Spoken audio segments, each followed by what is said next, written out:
পশ্চিম পাকিস্তানের শোষণ থেকে দেশীয় স্বৈরশাসন যুগে যুগে কাউকে ছেড়ে কথা বলেনি বাংলার তারুণ্য।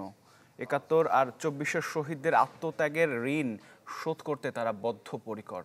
তাই বিজয়ের এই ক্ষণে তাদের অঙ্গীকার সেই সোনার বাংলার, যেখানে থাকবে না আর কোনো বৈষম্য, ঘুচে যাবে সব ভয়। জিনিয়া কবির সূচনা রিপোর্ট, ক্যামেরায় স্বাধীন ইসলাম।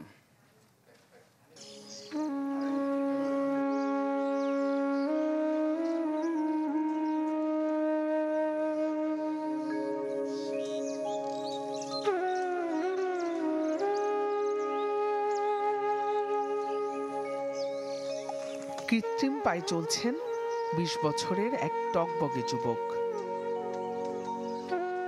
যার পা কেড়ে নিয়েছে স্বাধীন বাংলাদেশের স্বৈরশাসক। মুক্তিযোদ্ধাদের মহান আত্মত্যাগের মধ্য দিয়ে একটি শোষণমুক্ত রাষ্ট্রের যে আকাঙ্ক্ষা ছিল ৫৩ বছরেও তা হয়নি পূরণ। শোষণযন্ত্র ভেঙে দিতে এখনো রক্ত ঝরাতে হয় জাকির শিকদারদের।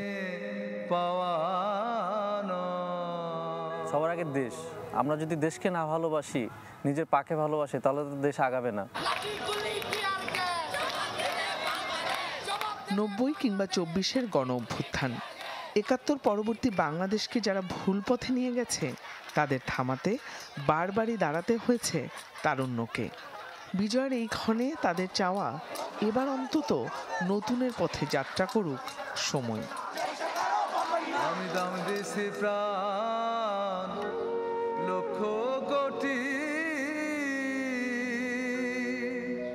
বিজয় দিবসের রং এবার শুধু হৃদয় দিয়ে অনুভব করতে হচ্ছে মাদ্রাসা শিক্ষার্থী ফয়েজ আহমেদকে, কারণ তার চোখের আলো নিভিয়ে দিয়েছে এক নায়কের রক্তচক্ষু।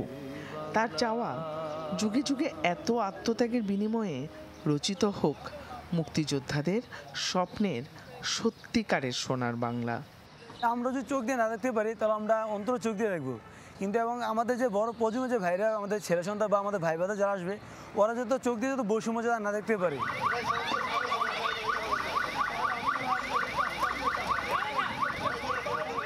ছাত্র জনতার আন্দোলনে সেদিন একাই পুলিশের গাড়ি রুখে দেওয়ার যে দুর্বার ভূমিকায় ছিলেন একজন নুসরাত, তা প্রেরণা হয়ে ছড়িয়ে পড়েছিল শত তরুণে।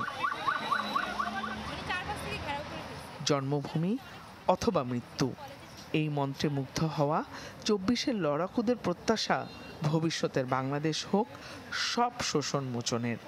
কারো ক্ষমতা আছে, ক্ষমতার অপব্যবহার করে কেউ তাকে, তার পরিবারকে ওখানে প্রাধান্য দেখ। আমরা এরকম একটা দেশ চাইবো না অবশ্যই, যেখানে হচ্ছে একজন কৃষকের সন্তান থেকে শুরু করে একজন প্রধানমন্ত্রীর সন্তান পর্যন্ত যাতে সমানভাবে তাদের হচ্ছে অধিকারগুলো পেয়ে থাকে।